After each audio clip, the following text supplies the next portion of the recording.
Hello everyone, welcome to the session. हम कर रहे हैं Punjab school education board grade 6 की सोशल स्टडीज की बुक और इसका geography section lesson number 6 part 2 are India in world. तो लास्ट क्लास में हमने इंडिया की लोकेशन, इंडिया के size, longitudinal extent, latitudinal extent से लेकर उसके स्टेट्स, कैपिटल्स और यूनियन टेरिटरीज के बारे में पढ़ा था। एक चीज जो आप लोगों को मैंने नहीं बताई थी वो ये थी कि इंडिया की लार्जेस्ट सबसे बड़ी स्टेट है राजस्थान और इंडिया की स्मॉलेस्ट स्टेट आ जाती है गोवा। तो आज हम पढ़ने जा रहे हैं इंडिया के रिलीफ और फिजिकल डिविजन्स, मतलब उसका लैंड कैसा है और उसकी फिजिकल फीचर्स कैसे हैं, मतलब प्लेट्यूज कहाँ कहाँ पर है, कोस्टल एरिया कहाँ पर है, आइलैंड्स कौन से हैं, प्लेन्स कहाँ पर हैं और वो कैसे बनते हैं। चलिए शुरू करते हैं। रिलीफ फीचर्स के बेसिस पे इंडिया को डिवाइड किया जा सकता है 5 कैटेगरीज में। Number 1, the great mountains of north. आपने देखा होगा माउंटेन्स पढ़ते हैं, हिमाद्री, हिमाचल और शिवालिक, 3 रेंजेस आती हैं। सेकंड, उसके नीचे पड़ जाते हैं नॉर्दर्न प्लेन्स। थर्ड नंबर पे आता है पेनिनसुलर इंडिया या पेनिनसुलर प्लेट्यू, जो प्लेन्स और माउंटेन्स की बीच की हाइट होती है, थोड़ा ऊंचाई पे होता है। और फोर्थ नंबर पे आ जाते हैं कोस्टल प्लेन्स, जो कोस्ट के आसपास समुद्र के तट पे पड़ते हैं। और 5वां नंबर है आइलैंड्स का। तो चलिए शुरू करते हैं फर्स्ट के साथ, the great mountain range of the north. North में हमारी माउंटेन रेंज पड़ती है, पहाड़ों की एक रेंज, उसके बारे में हम पढ़ेंगे। उसे हम कहते हैं हिमालयन माउंटेन रेंज, जो इंडिया को नॉर्थ ईस्ट से कवर करती है। तो ये जाती है हमारी कंट्री में नॉर्थ ईस्ट से होती हुई नॉर्थ वेस्ट तक, ऐसे करके एक आर्क बनाती है। और ये एक फोल्ड माउंटेन्स है, कहने का मतलब ये जो कश्मीर से लेकर आप देखते हैं असम तक एक ऐसे करके आर्क बनती है। ये दरअसल बनी कैसे थी, 2 प्लेट्स या 2 लैंड के टुकड़े आपस में जोर के जाके टकराए, जिसकी वजह से ये पहाड़ ऐसे फोल्ड शेप में बन गए थे। तो इसमें अगर हम नॉर्थ से शुरू करें तो सबसे पहली रेंज आप मैप पे देखेंगे, वहां पर आती है काराकोरम माउंटेन, जो हमारे कंट्री को बॉर्डर कर रहे हैं नॉर्थ से। हमारे इंडिया में वर्ल्ड की सेकेंड हाईएस्ट पीक जो है वो चोटी, वो भी पाई जाती है। अब देखेंगे K2, जिसे हम गॉडविन ऑस्टिन बोलते हैं। यहाँ तक कि हिमालयाज के अंदर ही दुनिया की सबसे बड़ी चोटी पाई जाती है, पर वो नेपाल में पाई जाती है। जो हिमालयाज हैं वो इंडिया से होते हुए नेपाल से भी क्रॉस करते हैं, क्योंकि नेपाल हमारी बॉर्डरिंग स्टेट है, हमारी नेबरिंग कंट्री पड़ती है। तो वो जब नेपाल से जाते हैं तो वहां पर हमारे दुनिया का हाईएस्ट पीक मिलता है, जिसे हम कहते हैं माउंट एवरेस्ट, जिसकी ऊंचाई है 8848 मीटर्स। वैसे ही माउंट एवरेस्ट के पास एक और पीक पड़ता है, माउंट एवरेस्ट के बिल्कुल साथ में पड़ता है सिक्किम, यानी नेपाल के साथ में हमारे देश का एक स्टेट पड़ता है सिक्किम, जिसमें आपको एक बड़ी पीक दिखाई देगी जिसका नाम है कंचनजंगा। यही माउंटेन्स हैं जिन्हें हम बोल सकते हैं गंगोत्री और जमुनोत्री ग्लेशियर के जो दाता है, मतलब जो गंगा और यमुना रिवर है वो इन्हीं माउंटेन्स से जो पानी पिघलता है स्नो कैप से, वो पिघलता हुआ नीचे जाता है। तो जो हमारी गंगा और यमुना जहां से बहती है वो इन माउंटेन्स पे ही लोकेटेड है, वो ग्लेशियर्स। दूसरी चीज, हमारे सबसे पहले जो माउंटेन्स हैं उनको हिमाद्री बोलते हैं। ऐसे करके 3 रेंजेस है, 1 2 3, एक के बाद एक। तो जो सेकंड रेंज है उसकी ऊंचाई है, आप कह सकते हैं 4000 से 5000 मीटर तक। और कुछ इंपॉर्टेंट हिल स्टेशन, शायद आप वहां घूमने भी गए होंगे, जैसे डलहौजी, धर्मशाला, शिमला, मसूरी, नैनीताल, वो बीच वाली रेंज में है, जिसे हम हिमाचल बोलते हैं। थर्ड नंबर पे आ जाता है हमारे पास शिवालिक, और शिवालिक की हाइट है 1000 मीटर से लेकर 1200 मीटर तक की। तो ये जो है ये आखिरी रेंज पड़ती है हिमालयाज की, और ये ढीले मटेरियल की बनी होती है, जैसे मिट्टी हो गई, सिल्ट जो नदियां लेकर आती है, और छोटे छोटे पत्थर हो गए, थोड़े बड़े बड़े रॉक्स हो गए। तो ये क्योंकि ढीले मटेरियल की बनी होती है, इतना ज्यादा सख्त मटेरियल नहीं है इनका, तो यहाँ पर ज्यादा अर्थक्वेक भी आते हैं और लैंडस्लाइड्स भी हो जाते हैं, जिसकी वजह से पहाड़ का एक टुकड़ा नीचे गिर जाता है। क्योंकि मटेरियल ढीला है ना, ज्यादा सॉलिड माउंटेन रेंज नहीं है। उसके अलावा जो हमारे सेकंड और थर्ड रेंज है, हिमाद्री और शिवालिक, उसके बीच में पड़ते हैं हमारे कुछ डून्स, यानी कि कुछ वैलीज पड़ती है। मतलब माउंटेन एरिया के बीच में जो छोटी सी हाइट का एरिया होता है उसे हम वैली बोलते हैं, और उसको हम वैसे डून्स बोलते हैं, जैसे आपने सुना होगा देहरादून। तो हमने पढ़ लिया हिमालयाज के बारे में। अब हम चलते हैं सेकंड कैटेगरी पे, नॉर्दर्न प्लेन्स पे, जो प्लेन एरिया है। अब ये जो प्लेन एरिया है, यहाँ पर एल्यूवियल सॉइल है, एक किस्म की सॉइल होती है, और इनकी जो लंबाई है, हिमालयाज की लंबाई थी 2400 किलोमीटर, इनकी भी लगभग 2400 से 2500 किलोमीटर लंबाई है, वेस्ट से लेकर ईस्ट तक जाते हैं। और ये एल्यूवियल सॉइल के बने होते हैं, जो कि बहुत फर्टाइल या उपजाऊ सॉइल होती है। तो ये जो प्लेन्स बने हैं जहां पर हम रहते हैं, वो कैसे बने हैं? जो नदियां ऊपर से पहाड़ों से सामान नीचे लेकर आती हैं, वो यहाँ पर आकर डिपॉजिट कर देती है। आप देखो, नदी ऊपर पहाड़ से आ रही है, कुछ सामान अपने साथ लेकर आएगी, वो प्लेन्स पे डिपॉजिट हो जाता है, और वो एक सॉइल खास तरीके की होती है जिसे हम एल्यूवियल सॉइल बोलते हैं। तो ये जो प्लेन्स हैं, ये सेक्शंस में डिवाइडेड है। जैसे सबसे पहला अगर आप पढ़ते हो तो थार डेजर्ट का प्लेन आ जाता है। उसके बाद अगर आप देखोगे पंजाब का प्लेन, पंजाब हरियाणा का प्लेन आ जाता है, और फिर आगे जाते जाओगे तो गंगा का प्लेन आ जाता है। तो इनको हम डिटेल में पढ़ते हैं। सबसे पहले हम डिस्कस करेंगे अपने एरिया के बारे में, पंजाब हरियाणा के प्लेन्स के बारे में। पंजाब और हरियाणा का जो प्लेन एरिया है, वो कौन सी नदियों की देन है? सतलुज, ब्यास, रावी। ये सिर्फ इन 3 नदियों की देन नहीं है, बल्कि इसको योगदान और भी नदियों ने बहुत समय पहले दिया था। जैसे आप लोगों ने पढ़ा होगा, इंडस वैली सिविलाइजेशन में इंडस नदी थी, तो इंडस नदी और उसकी 5 ट्रिब्यूटरीज, रावी, चेनाब, झेलम, ब्यास, सतलुज, इन्होंने भी अपना योगदान दिया ये प्लेन्स बनाने के लिए। पर जब हमारे इंडिया का पार्टीशन हुआ, मतलब इंडिया और पाकिस्तान का बंटवारा हुआ देश की आजादी के टाइम 1947 में, तो काफी हिस्सा ये प्लेन्स का पाकिस्तान में चला गया। जो उपजाऊ धरती थी वो काफी पाकिस्तान के पास चला गया। अगर आप देखो, दिल्ली के पास थोड़ी सी ऊंचाई है, मतलब दिल्ली के पास जाते जाते ऊंचाई हो जाती है। तो अगर आप यमुना नदी को बहता हुआ देखोगे, तो यमुना जो है वो ईस्ट की तरफ को बहती हुई आपको दिखाई देगी, क्योंकि वो स्लोप ऐसे करके है। गंगा निकलती है, यमुना निकलती है, और यमुना बहती जाती है ईस्ट की तरफ को, मतलब दूसरी साइड को जाना शुरू कर देती है। जो दिल्ली है वो बेसिकली 2 नदियों का बंटवारा कर रहा है, इंपॉर्टेंट नदियों का। उसे हम बोलते हैं वाटर डिवाइड। अब वाटर डिवाइड क्या होता है? एक एरिया जो 2 नदियों का बंटवारा कर रहा है। जो दिल्ली है उसकी एक साइड आपको इंडस रिवर दिखाई देगी, और दूसरी साइड से निकलती हुई आपको गंगा नदी दिखाई देगी। यानी कि जो दिल्ली है वो एक वाटर डिवाइड का काम करता है, नदियों के ड्रेनेज सिस्टम। ये तो 2 नदियों की हमने बात की थी, इंडस और गंगा, जिसको अलग कर रहा है दिल्ली। बट इसके अलावा हमारे पास और भी छोटी छोटी नदियां हैं। जैसे पंजाब को पंजाब बोला जाता है, 5 नदियों की धरती। अब कौन सी 2 नदियों के बीच में कौन सा एरिया आ जाता है वो हम पढ़ने जा रहे हैं। उसको 2 नदी के बीच का एरिया बोला जाता है, और उसको बोला जाता है दोआब।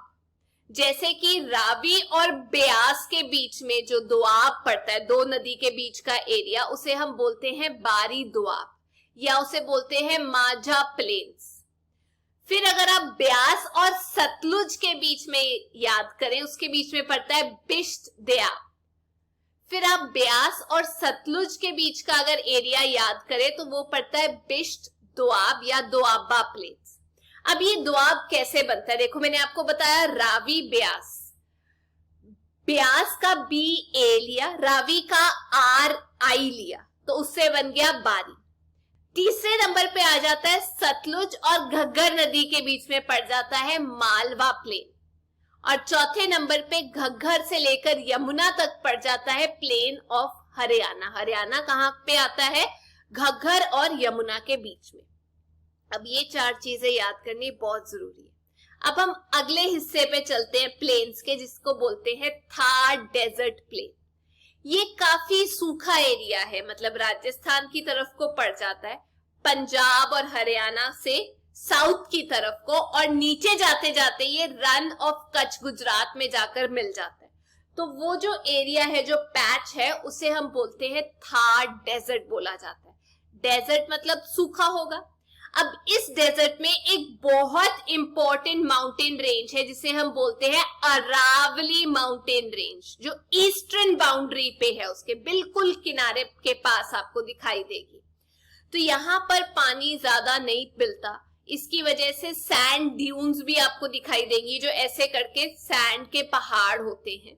इनफैक्ट एक का नाम तो बड़चन भी रखा हुआ है, मतलब अलग अलग शेप के हिसाब से सैंड ड्यून्स का नाम होता है। यहाँ पर एक डिस्ट्रिक्ट है जिसे हम बोलते हैं बाड़मेर डिस्ट्रिक्ट। वहां पर जो सैंड ड्यून्स है उनकी ऊंचाई है 50 से लेके 100 मीटर तक। इतने लंबे लंबे बड़े बड़े सैंड ड्यून्स हैं। अब ये जो एरिया है ये काफी सूखा रहता है और यहाँ पर तेज हवाएं चलती है, तो काफी सूखा और ड्राइनेस होती है। लेकिन अरावली के अगर आप पीछे की बात करें, वेस्टर्न साइड पे, वहां से एक नदी बहती है, लूनी रिवर, जिसकी वजह से वहां पर थोड़ा एरिया जो है वो फर्टाइल है, उपजाऊ है, जिसको हम रोही प्लेन बोलते हैं। उस एरिया को रोही बोलते हैं क्योंकि वो उपजाऊ है, अरावली के पीछे पड़ता है। यहाँ पर एक इंपॉर्टेंट लेक भी है, बट उसको सॉल्ट मतलब नमक कंटेंट बहुत ज्यादा होता है, उसको हम सांबर लेक बोलते हैं, ये याद रखना। थार फ्लैट एरिया, सूखा एरिया, कहां से कहां तक? पंजाब हरियाणा के प्लेन से जाता हुआ गुजरात तक। यहाँ पर आपको सैंड ड्यून्स मिलते हैं, यहाँ पर अरावली है, और जो फर्टाइल प्लेन है उसको हम रोही बोलते हैं। सांबर लेक भी यहीं पे मिलता है। थर्ड पार्ट प्लेन्स का, उसे हम बोलते हैं गंगा प्लेन। अब ये जो गंगा प्लेन है ये पंजाब हरियाणा प्लेन से भी आगे जाकर मिलता है आपको। कौन कौन से राज्य आ जाते हैं? जैसे उत्तर प्रदेश हो गया, बिहार हो गया, ये सब एरिया कवर करता है जो गंगा का प्लेन है। अब ये कहां से शुरू होता है? यमुना से शुरू होता है, जो मैंने आपको बताया था, दिल्ली के एक एज से निकलती है यमुना। यमुना से शुरू होता होता आगे जाता जाता बांग्लादेश, जो हमारी नेबरिंग कंट्री है, वहां तक टच करता है। और ऊपर के हिस्से में ये टच कर रहा होता है शिवालिक को, जो हिमालय की तीसरी रेंज है, मतलब ये इसका एरिया है। उत्तर प्रदेश बिहार से जाता जाता बांग्लादेश को टच कर रहा है। अब ये जो एरिया है ये बहुत बड़ा है, बहुत ज्यादा उपजाऊ है, और हिस्टोरिकली हिस्ट्री के हिसाब से भी बहुत जंग हुए, हम हिस्ट्री में पढ़ेंगे। यहाँ पर इंपॉर्टेंट किंगडम्स थे, राज्य बने थे, महाजनपद जनपद यहीं पे आए थे। खेती बाड़ी के मामले में भी ये बहुत इंपॉर्टेंट है, और यहाँ पर सबसे ज्यादा आबादी पाई जाती है। यहाँ पर कुछ इंपॉर्टेंट रिवर्स आपको मिल जाएंगी, जैसे गंगा रिवर, यमुना, रामगंगा, चंबल रिवर, बेतवा, काली, पंडू रिवर। ये जो रिवर्स हैं ये बेसिकली कंट्रीब्यूट कर चुकी हैं इस लैंड के बनने में, यानी इन रिवर्स का योगदान है ये वाले गंगा प्लेन्स बनाने में। आगे चलते हैं, एक और कैटेगरी है प्लेन्स की, चौथे वाली, उसे हम बोलते हैं ब्रह्मपुत्रा प्लेन्स। जो ब्रह्मपुत्रा है वो बिल्कुल नॉर्थ ईस्ट की तरफ से आती है, तो हम ये बोल सकते हैं कि वो जो 7 सिस्टर्स है नॉर्थ ईस्ट में वहां से आती है, तो इसलिए इसका नाम रखा गया असम प्लेन्स। तो यहाँ से कौन कौन सी नदियों ने अपना योगदान दिया ब्रह्मपुत्रा प्लेन्स बनाने के लिए? ब्रह्मपुत्रा, दिबांग, लोहित और सिसारी रिवर ने अपना योगदान दिया ये वाले प्लेन्स बनाने के लिए। अब इनको आप याद कैसे कर सकते हो? BSDL करके। BS हो गया ब्रह्मपुत्रा, सिसारी, DL हो गया दिबांग और लोहित रिवर। अगला पार्ट पढ़ते हैं। जैसे हमने हिमालयास पढ़े, हम लोगों ने प्लेन्स के 4 हिस्से पढ़े, वैसे ही तीसरा पार्ट जो रिलीफ फीचर्स और फिजिकल फीचर्स का आता है इंडिया का, वो है पेनिनसुलर प्लेट्यू। जो तीनों साइड से पानी से घिरा हुआ है।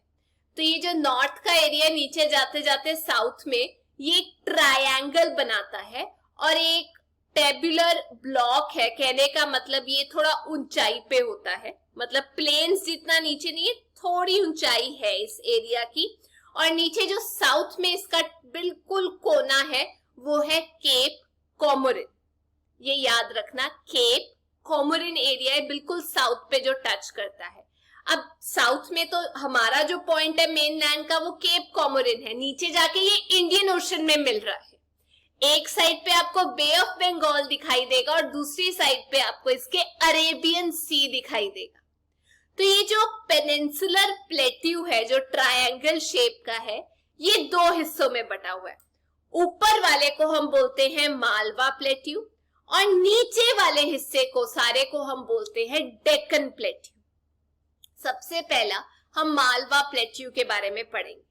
मालवा प्लेट्यू कहां से शुरू होता है? जो मैंने थार डेजर्ट में आपको अरावली माउंटेन्स बताए थे, वहां से होता हुआ आगे जाता जाता छोटा नागपुर प्लेट्यू कवर करता है। मैप में आप देखेंगे राजमहल हिल्स आते हैं।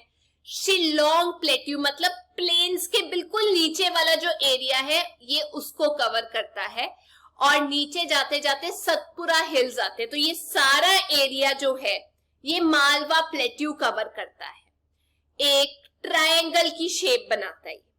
उसके नीचे जो एरिया है बड़े वाला उसको हम डेक्कन प्लेट्यू बोलते हैं। जो वॉल्केनो होते हैं जब वो फटते हैं ये उसकी वजह से बना हुआ है। तो वॉल्केनो ऐसे नहीं फटे पर धरती में से वॉल्केनो का सामान आता रहा कहीं से क्रैक्स होने की वजह से। तो लावा धरती के ऊपर जब डिपॉजिट होता रहा तो इसकी ऊंचाई डेक्कन प्लेट्यू की बढ़ती गई।